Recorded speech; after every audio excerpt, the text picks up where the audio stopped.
Good day mga sir, mga ma'am. Tayo ay mayroong kakalikutin ngayon na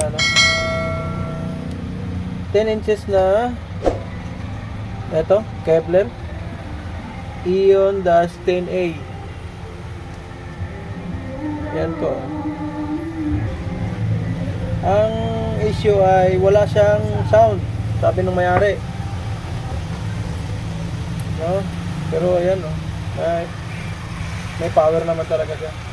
Itong issue ay ito pa, nakatanggal na yung control ng kanyang mic, sa mic level niya. Ayan, no? Tanggal na. Ano kaya nangyari? Bakit tinanggal? So napag-disketahan siguro. Try natin.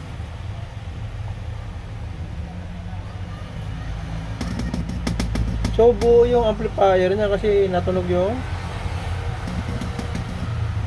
yung speaker. So try natin itong module niya, no? Pati yung tawag nito, supply, ay titingnan natin kung mayroon ba siyang pumasok diyan. Okay, so mayroon sigurado kasi mayroon na siyang bakit walang parang tumagal. So try natin nga dito tayo mag-ground. So may negative 12 siya, negative 12 and positive 11.89. So buo po siya rito.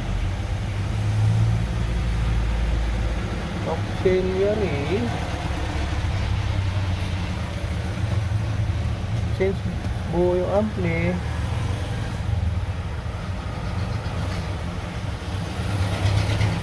walang pumapasok rito. Oh my.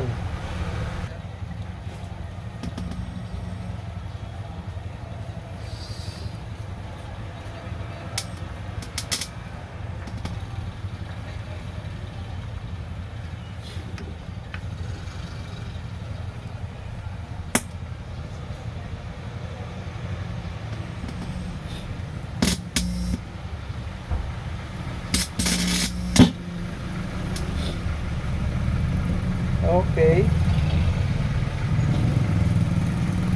Parang nakuha na natin yung problem. Parang yung volume control na to ay parang nag-open. Check nga natin to.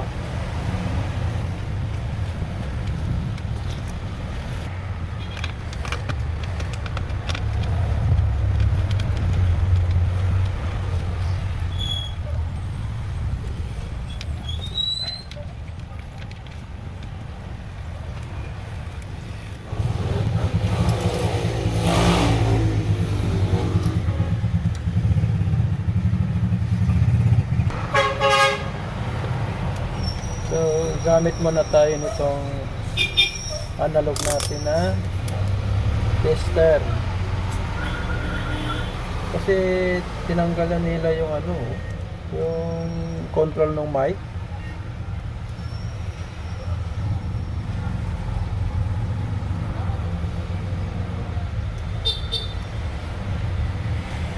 So,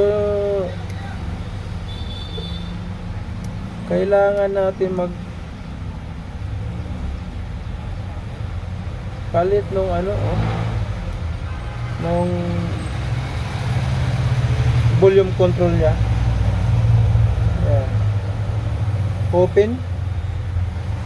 Open yung kanyang contact rito sa center, no? Papunta rito sa kanyang input. Ito yung out niya. Itong sa gitna, yung in niya ay wala siyang contact. So check na rin natin itong ibang So buo ito, yung treble niya, yung bass, at yung kanyang sanayon. Ay ito, try nga natin.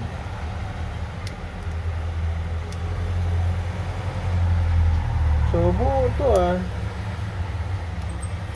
Oh.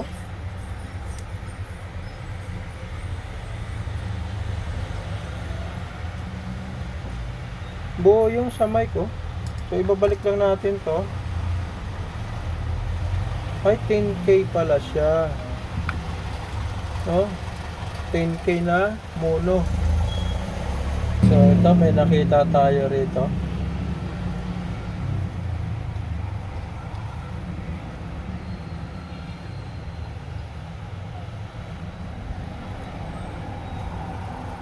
Yan. Kasi nga ba din naman yung kanyang paa. No? Kaya lang ito ay 100K po. Wala tayong ganito kababa. Medyo yung variation lang niya siguro ay medyo lalayo.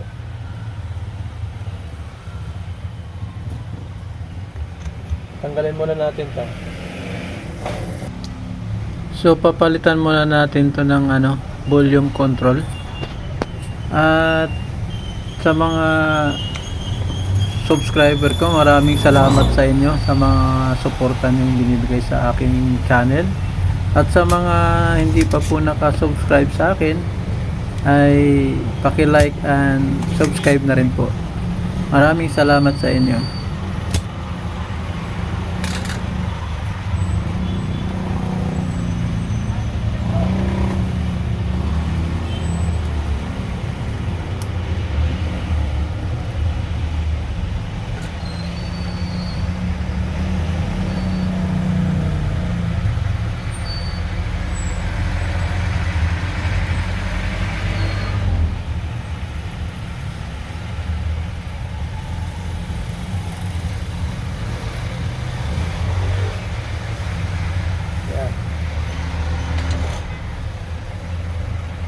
So double check na natin itong para sa mic niya. Bakit tinanggal to? Yung buo naman.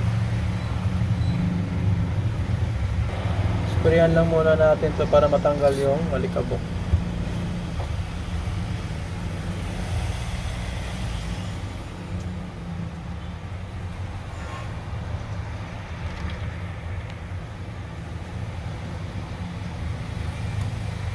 Check lang natin yung kanyang control kung gumagana pa ba.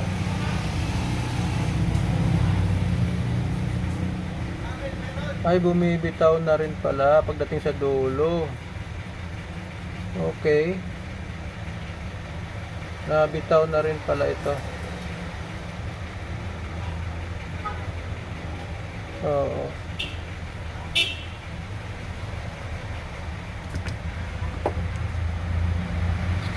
Kaya siguro tinanggal ng may-ari. Medyo marunong din kasi yung may-ari nito eh. Kaya siya ang nagsabi tungkol dyan sa kanyang circuit na pag sinusundot daw niya yung sa may input ng amplifier ay gumagana daw. Oh, yun lang yung ginawa niya.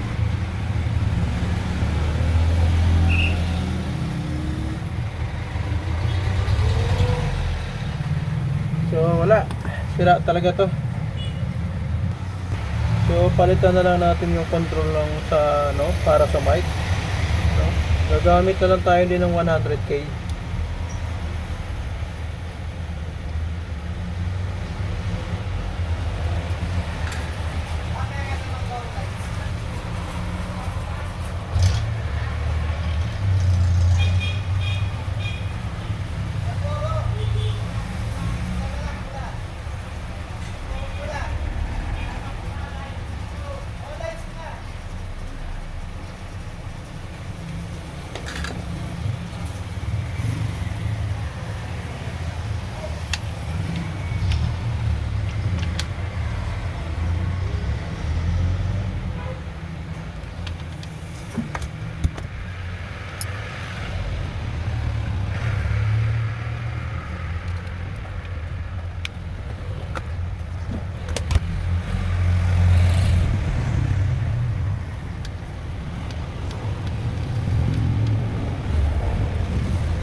Testing natin. So,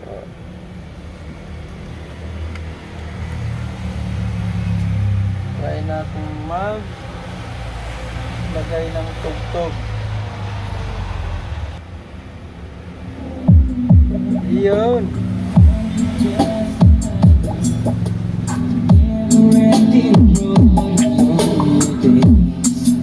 Ay, very good.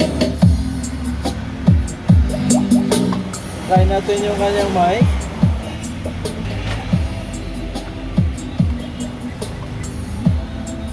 Hey, sound. Mic test. Hey, sound check. Mic test. Hey. So, flat lang talaga yung kanyang mic. Wala siyang echo. Okay, working na siya. So, akala ko kanina dumaan dito sa digital yung kanyang mga input, no? Lalo itong auxiliary niya or line in pala. Okay, so okay na siya. Lalagay na natin yung kanyang mga knobs.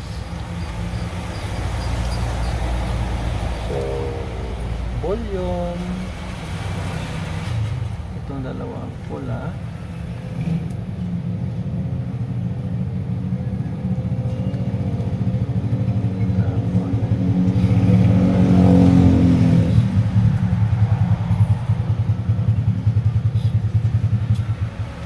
ayusin natin yung ilaw dito, hindi pumasok eh.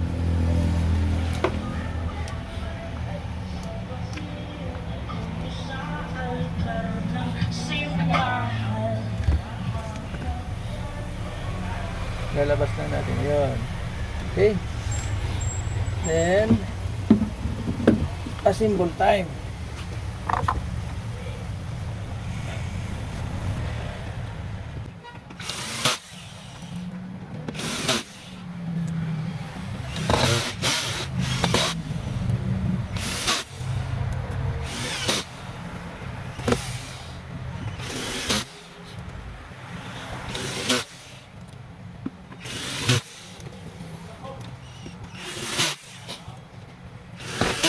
Okay, final testing.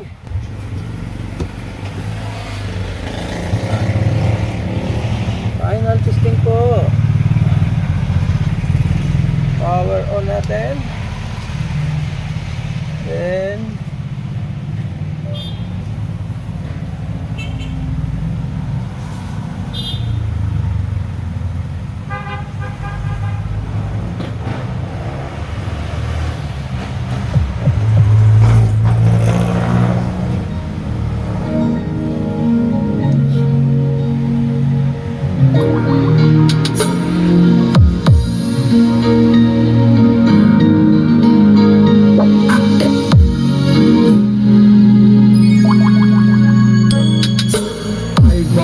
Lucene Remix. IMP DJ. okay. Huwag yung kanta na yun kasi baka makapiright tayo.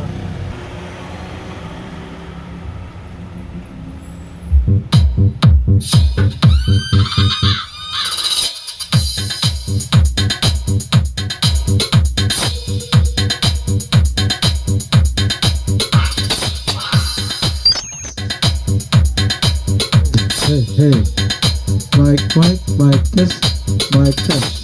Hey.